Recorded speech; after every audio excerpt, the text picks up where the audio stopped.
Okay, we're live. Welcome into episode 16 on YouTube of me, the real underscore G Warner on Twitter, going through the European soccer betting slate for this week or weekend.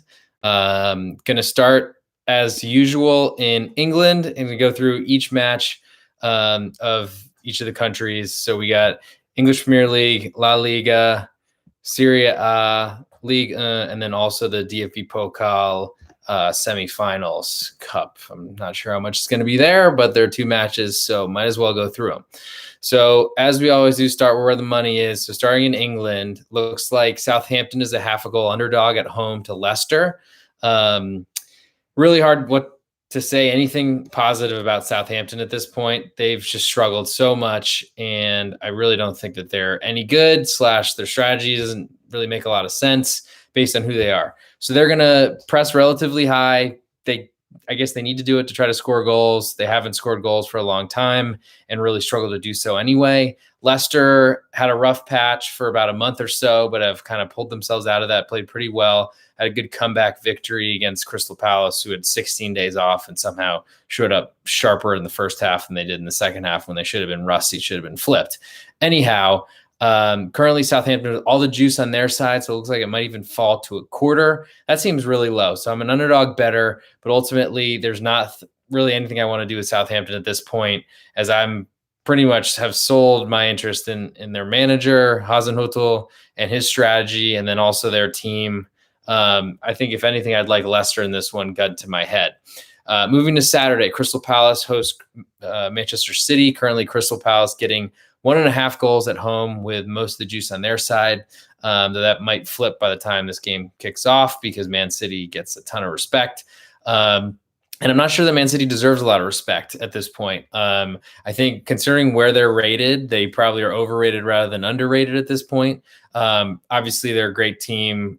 Just came off the FA Cup victory and started slowly against PSG, maybe tired legs. I'm not sure exactly what to say about it. But ultimately, they were outplayed for the first half for sure. Some of the second half was a little bit different as Pep Guardiola increased pressure and really went to try to put PSG under some turmoil, in turmoil, whatever.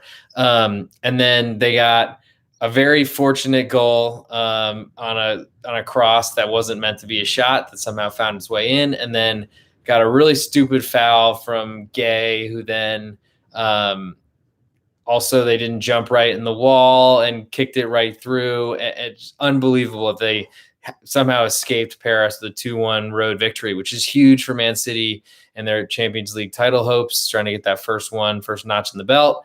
But ultimately, I wouldn't give them too much credit for that performance. Certainly, they deserve a little bit of respect for how well they played in the second half and kind of the pressure they put on PSG. But PSG collapsed, gave that match away. And now they have to come out, somehow recharge their batteries, come back from Paris, which isn't too long of a flight, but ultimately have a couple days rest to then get ready for the early match on Saturday against Crystal Palace. Palace, like I said, off of a 16-day break, looked really sharp against Leicester, and then were not great in the second half, maybe a little unlucky to lose the match, but still had a 1-0 lead and lost. And now you got to expect them to play really competitively if they're going to hang within 1.5 goals here. At home, that's nice. Man City likely flew back to Manchester and then has to travel also to London. Can't imagine they went from Paris to London directly. But the way this match is going to go is Crystal Palace has shown this season that they're willing to play defense until they give up that first goal. And then usually when that first one goes in, a second one follows. I'm not sure that Leicester is a perfect example of that, but it seems to be somewhat related. Man City, we know they're going to play really solid defense. They have a ton of bodies that they can play. They're so deep and can rotate and probably will rotate their best side from what played in Champions League. Maybe a couple players stick around.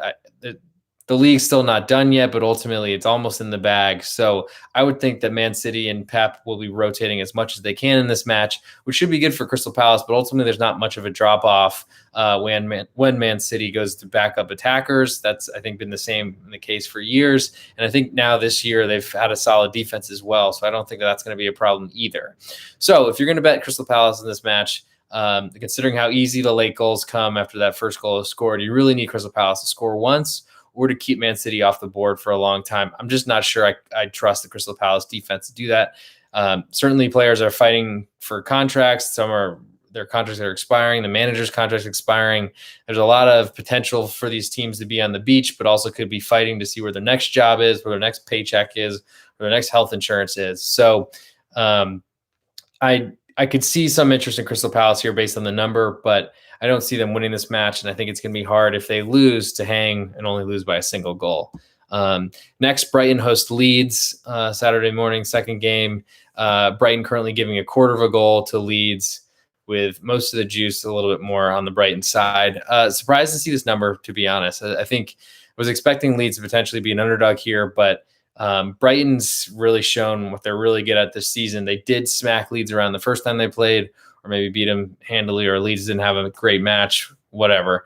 But Brighton has shown that they're really good, have shown that they're great at possessing the ball and not doing much with that possession.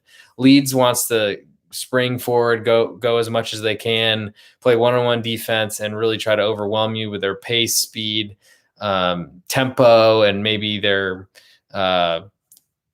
causing fatigue, maybe their energy levels, their great training, their fitness. There we go. So Leeds want to use their fitness to their advantage.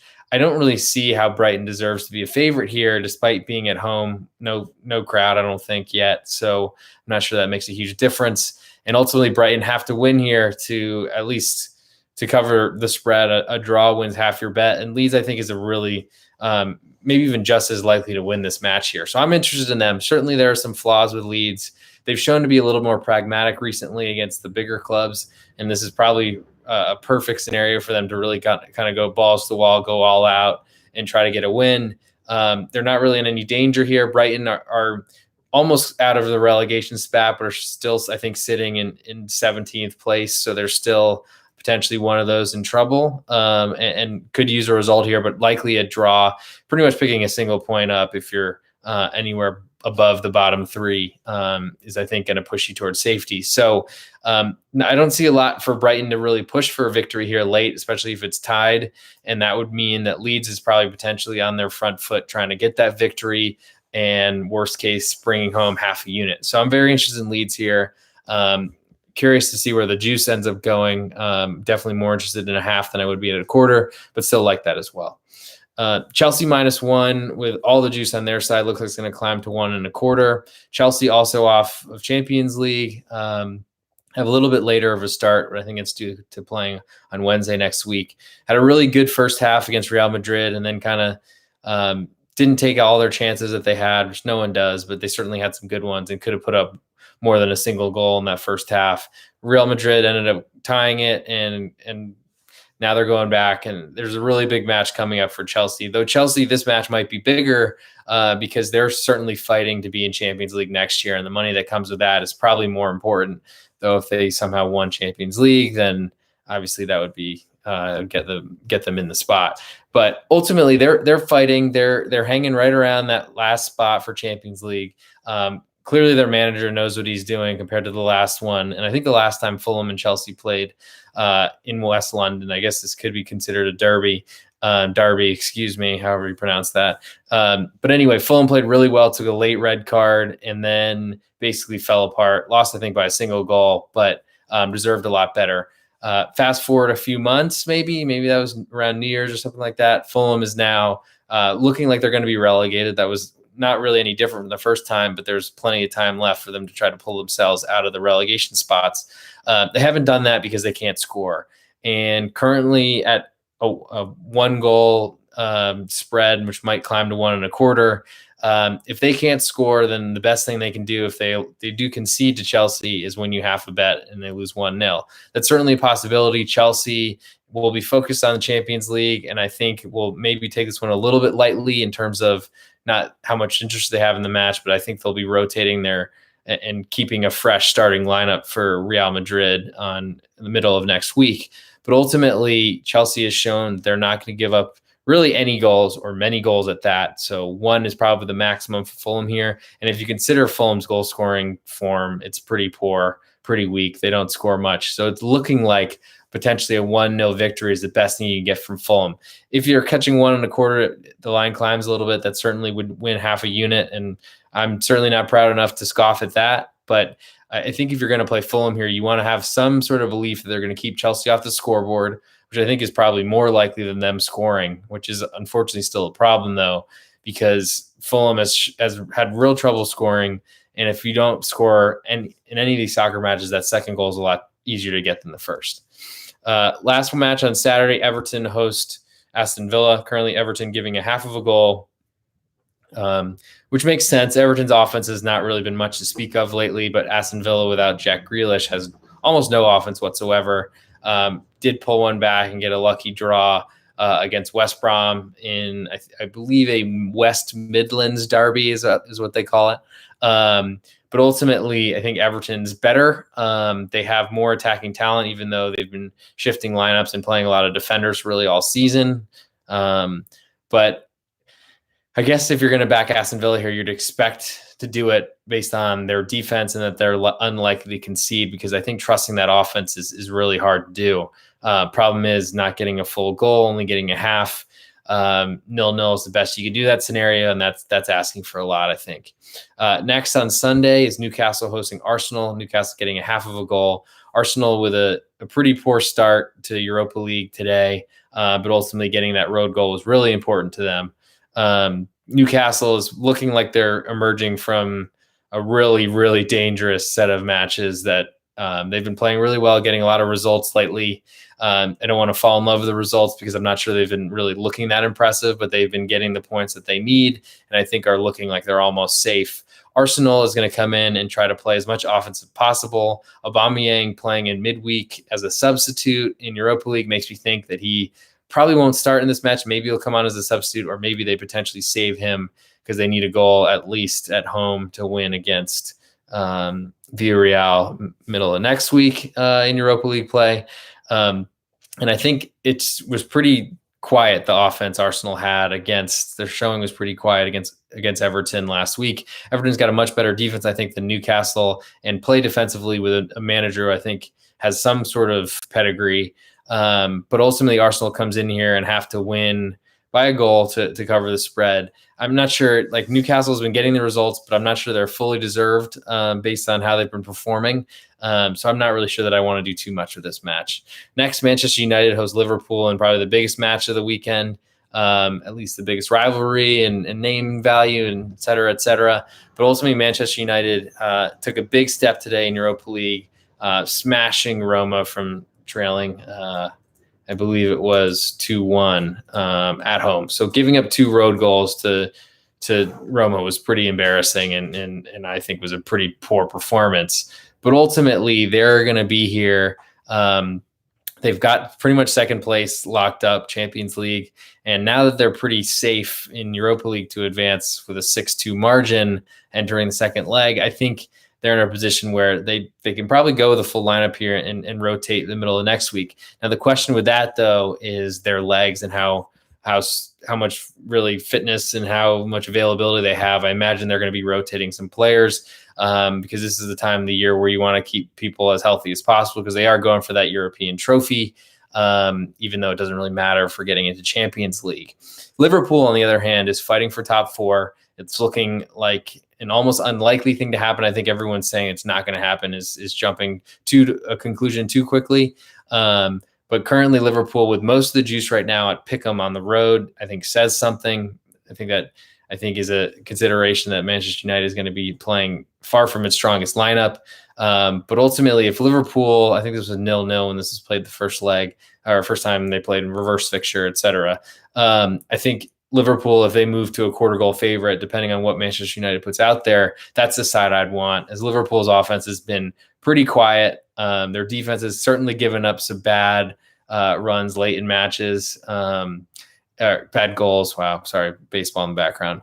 Bad goals late to really surrender 3 points that they, I think, deserved against Liverpool, and certainly maybe they didn't deserve it, but certainly happened against Newcastle as well. Just still not a believer in them, and I'm curious to see what they end up doing next year. Maybe a lot better if they don't have Champions League, but Europa League is not great either. Tottenham then hosts Sheffield United, giving a goal and a half, and that's saying a lot about the Tottenham offense, which I think has yet to be unleashed with the new manager. I I think there's still a Jose Mourinho effect where they want to defend and sit back. Certainly have been playing a little bit more offensively under the new guy, but ultimately I'm not sure that they're that great. And they've shown their defense is pretty leaky to be giving up more than a goal. Different type of strategy here. They won't sit on a 1-0 lead and expect to win that way. And Sheffield United certainly got relegated already, but that pressure is gone. And I think they've been playing certainly with pride and playing better since that relegation was confirmed. But ultimately, it's like, do you really want to stick with the worst team in maybe Premier League history? At least they were on pace for that at one point, to hang within a goal of Harry Kane, who's just so strong and so talented, and then Son as well in a counterattack. If Tottenham's leading late, I think that would be terrifying and sounds like a loss against the spread. Moving to Monday Night Football, West Brom host Wolves. Currently West Brom getting a quarter, but it looks like that's going to be pick'em as the juice is haywire. Wolves with a pretty awful effort on the beach, whatever you want to say about them last weekend against Burnley. I would expect that they still believe in Nuno, and he's in a position where he still has plenty of power, and that they'll respond to that sort of performance and play better. At pick'em, I will probably not be on West Brom and save myself that. Though I think if they were getting a quarter, I'd still be pretty interested in the home dog, because I'm not a believer in the Wolves offense whatsoever. And that performance last weekend was so disgusting that I'm not sure they can bounce back from that and win what looks like another derby, if I am not mistaken, back to back. It'd be quite a turnaround from how poor they were last week.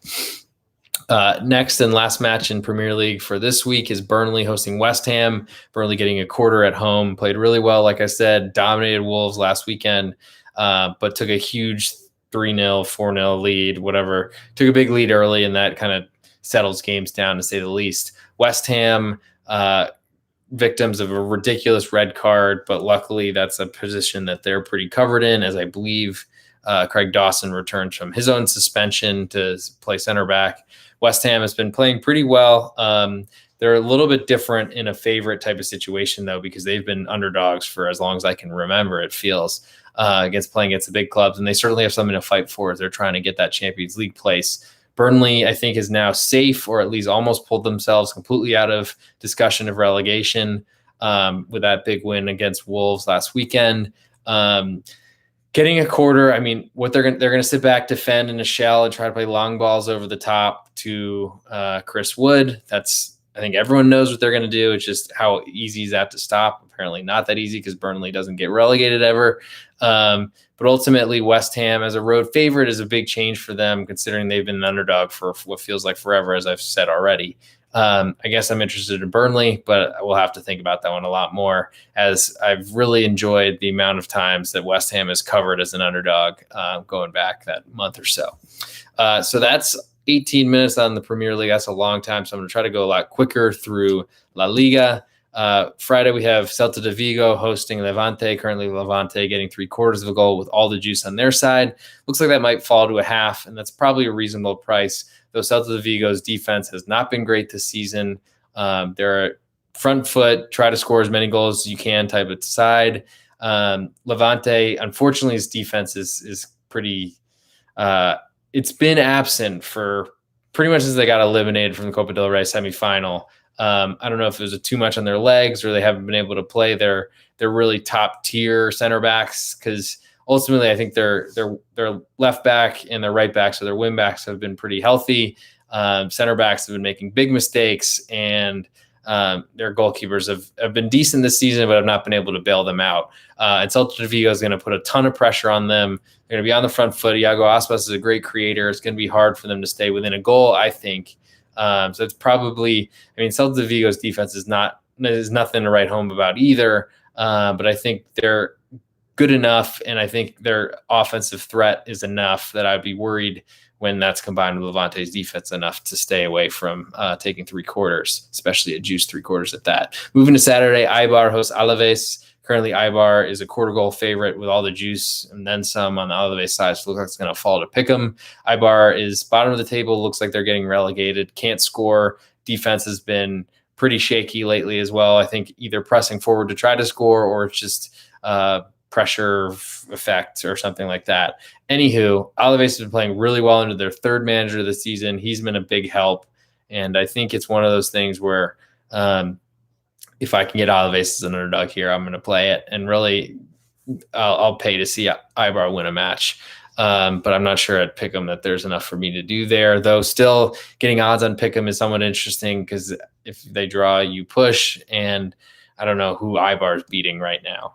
Elche then hosts Atletico Madrid, currently getting a goal in a quarter. Atleti has been really leaking oil, got a huge result today when Barcelona lost at home to Granada despite having a 1-0 lead and looked like they were about to go up 2-0.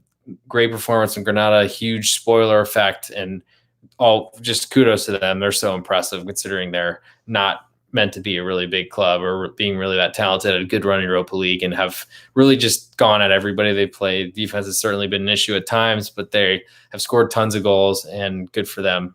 They deserve to stay in the league, and I wish I had bet them today. I almost did, and somehow I cowered away from even 2.25 goals. But anyway, back to Elche. So Elche, they're fighting, trying to stay in the league. I believe they're in the top relegation place, so not the bottom, not second to last, but third to last, but are in jeopardy of going down. Atleti is got all the pressure of trying to maintain their first place in the league.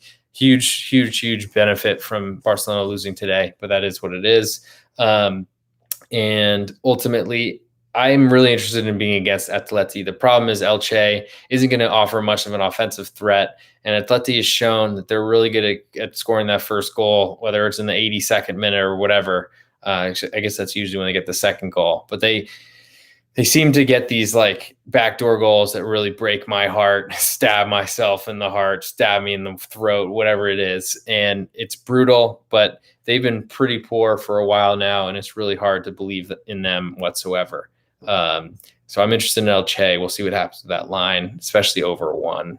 Might be hard for me to resist. Next, Huesca hosts Real Sociedad, getting a half of a goal. Most of the juice on the Huesca side, almost all of it.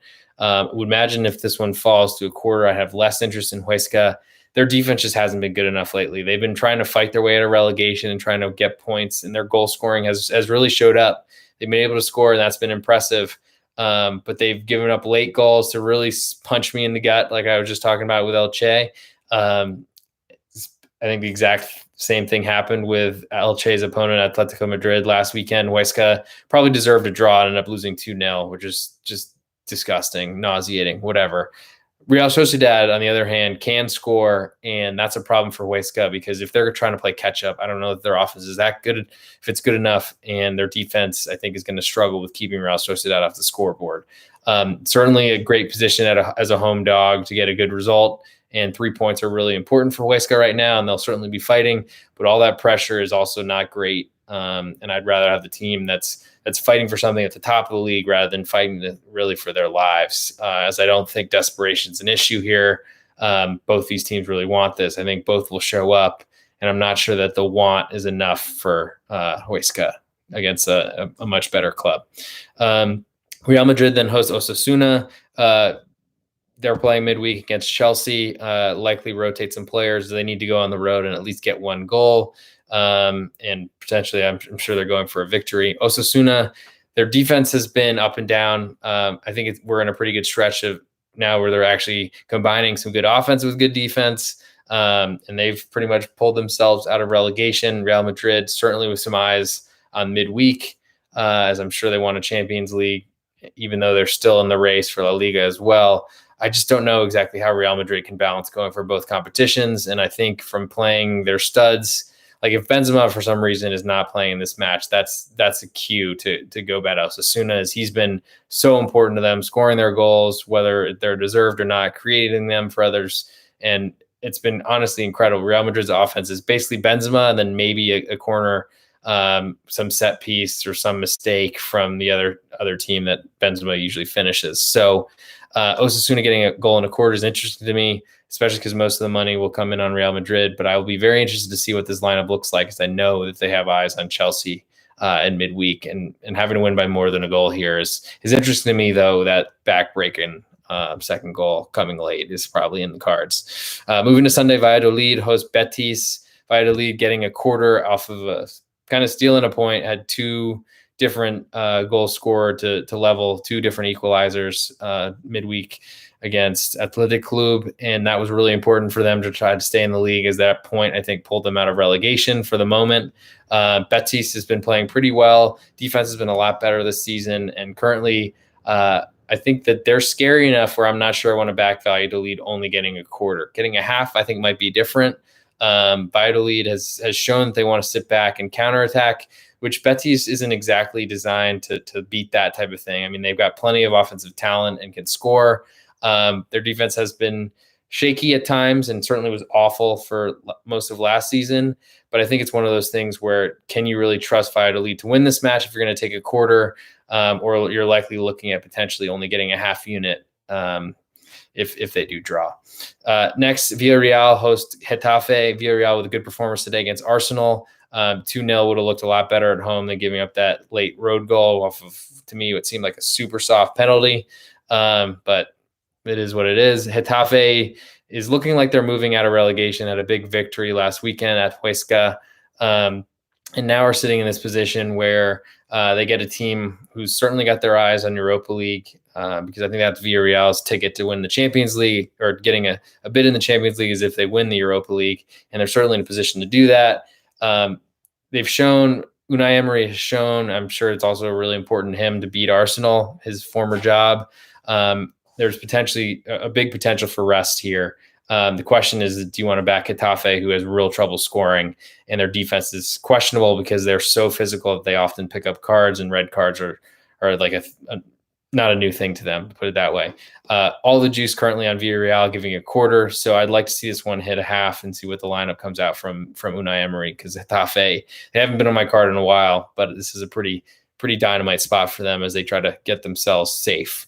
Granada then hosts Cadiz, currently giving half of a goal. All the juice on the Granada side look like it's going to climb to 3/4. It's asking a lot after probably a huge celebration after the big win at Barcelona. Cadiz has shown that they're willing to give possession and try to defend in the shell. Granada is really great on counterattacks. I think usually they kind of suck teams in by giving an opportunity to kind of run against them. And so I don't think that's going to work very well for Cadiz.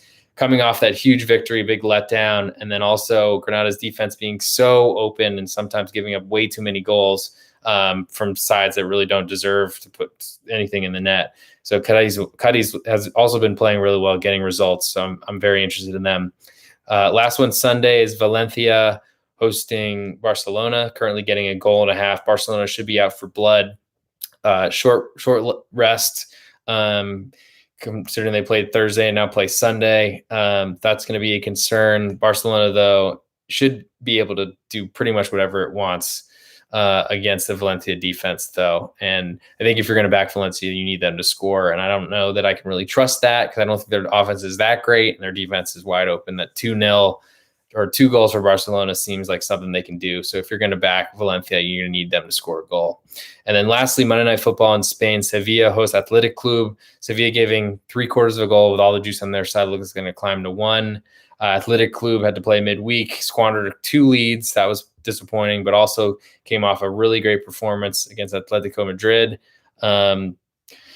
Took 2 leads, squandered one of them, gave a 1 equalizer, but ended up holding on for the victory there. So Sevilla, I think if this moves to a full goal, I'm interested in Athletic Club. They're without Munayin, I think, for the rest of the season due to injury. But they've been playing some backups or some youth, and they've been playing pretty well. So I'm not as worried about their legs here. And Sevilla has shown they really struggle to win by more than a goal. So if it gets to 1, I'm interested there.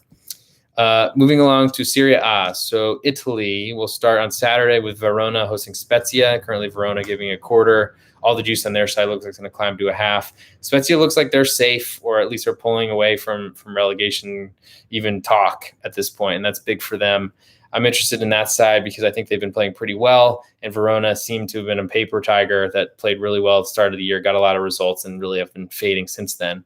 Crotone then are a 2-goal underdog at home to Inter Milan, not back in like the worst defense of Serie A history. AC Milan giving a goal and a half to Benevento is a big number, but Benevento is fighting relegation. They look like a team that's going to go down despite having a pretty big points advantage from the bottom 3 strugglers. So that's a big concern for them. I think Benevento has really struggled with the big clubs that score a ton. I'm not sure that AC Milan is exactly one of those, but they can certainly put a goal past Benevento. And once they get that first one and Benevento is pushing forward, they are not great defensively, fighting counterattacks. Moving to Sunday, Lazio hosts Genoa, currently giving a goal and a quarter. Big number. Genoa looks like they're potentially safe after the big win last weekend. But Lazio, their defense has had a problem for, I think, the whole season. They can certainly score, but Genoa, I think, has been playing a lot better than the lines they've been getting, and have been, I think, on a pretty decent cover streak. So I'm interested in that side as well. Bologna, pick them to Fiorentina, all the juice on the away side, Fiorentina, which makes, I think, sense because Bologna looked awful against Atalanta, rotated some players, got a really ridiculous penalty that they gave up and a red card, and I'm still kicking myself for betting them just because I couldn't resist +2. Stupid, and I hated it from even when I first flipped it on. But Fiorentina has not been playing great. Have had some good results against Juventus this year, which I'm not sure it says too much considering their form and kind of where they sit in the table compared to expectations. But pick them, not much for me to do this match till they climb to a quarter, and then even then, I'm not sure I want Bologna at that price. Napoli giving a goal and a quarter to Cagliari, who's fighting their way, trying to get out of relegation. That looks like a battle, but they're on the heels of Benevento as we speak. Napoli has shown that they can score a bunch of goals when they're having good days. I'm not sure that they're really that strong or that talented, but they certainly can score on counterattacks. And if they have defensive midfielders scoring goals from outside the box, like wonder goals, then they're going to be pretty good. Cagliari, on the other hand, fighting relegation, need points. I don't know if they're really pushing for victories right now, especially on the road at Napoli. But they have shown that they're somewhat wide open right now, and that might play right into Napoli's hands, even at a goal and a quarter. Sassuolo then hosts Atalanta, getting a goal and a quarter. Atalanta's killing everybody. Sassuolo's been playing better lately, getting more of their offensive players back, but I think there's still enough problems with their defense that I'm sick of losing money against Atalanta. Udinese then hosts Juve. Currently, Udinese getting a goal with all the juice on the Juventus side, so might climb to 1.25, especially based on how everyone seems to bet Juve. I'm interested in Udinese. They play a defensive brand of football, sit back, and will make Juventus have to break them down. That's going to be hard for Juve, who haven't really been able to do that all season. The pressure of Juve, who now look like they're not going to win the league, but are still fighting for Champions League, and that's a concern, or at least coming in second or finishing as high as they can. Pirlo's got plenty of questions you can ask about him. And ultimately, Udinese plays the way that I want them to play, to sit back and force Juve to score and then try to take advantage of a counterattack when they have the bodies and the players to do that this year, it seems. Sampdoria then pick them to Roma, shows how far Roma's fallen. They've been so bad in Serie A and got blasted today by United. And then on Monday, we have Torino giving a full goal to Parma, which is saying something for where these teams sit. But Parma is a disaster and looks like they're getting relegated. Now moving to the DFB Pokal, Werder Bremen getting a goal and a half at home from Leipzig. Big number, but Leipzig has shown that they can blow this team out. And then Borussia Dortmund giving 2 to Holstein Kiel. I don't know anything about Holstein Kiel, and Dortmund can probably name their price here or name the amount of goals they want to score. All right, and then lastly, moving to France, Nice pick them to Montpellier. Currently, Montpellier with all the juice on their side look like they're going to climb to a quarter. I think that makes sense. Lorient a quarter goal favorite. Looks like it's moving to a half of a goal against Bordeaux. I think speaks to how badly Bordeaux is playing and potentially bankruptcy rumors. Lens giving 3/4 of a goal to Nîmes seems like a big number, but Lens has been playing pretty well. Strasbourg, a quarter goal favorite to Nantes. And Nantes is fighting, I think, out of the relegation zone. I think I need more to back them there. Rennes then hosts Dijon, giving a goal and a half. Dijon looks like they're about to be relegated, but are fighting. Big number. Angers then getting a goal and a quarter from Monaco. Asking a lot. Angers is better than this, but I think they've been playing so poorly and their manager's out end of year. Monaco's been playing so great. Don't want to really step in the way of that train. And then Lyon giving a quarter of a goal right now to Lille.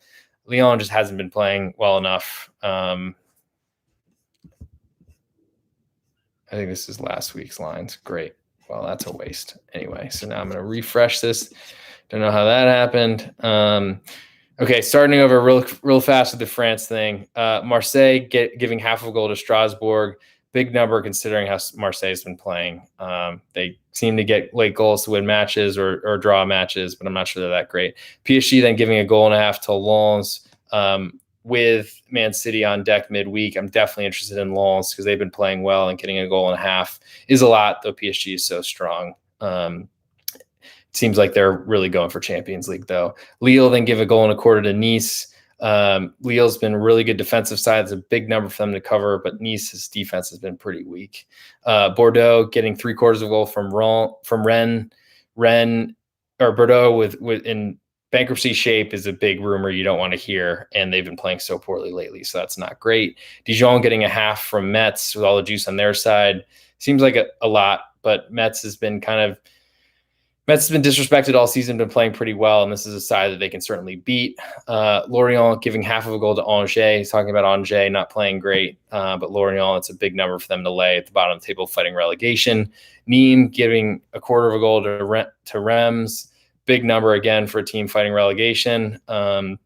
Brest pick them to Nantes, and not much for me to say about that one as I don't do too much with pick'ems. Montpellier giving a quarter of a goal to Saint-Etienne.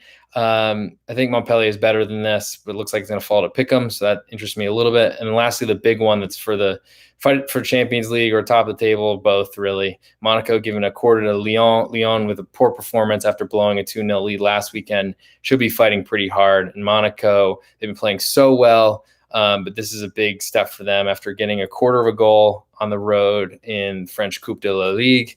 I think big questions about whether Monaco can win this match. And I do like Lyon as they blasted them the first time they played, really taking advantage of Monaco on counterattacks really all night. And I could see that happening again. So thanks for joining. I'm the real_G Warner. We'll put another one of these out midweek for Champions League, but thanks a lot. Talk to you guys soon.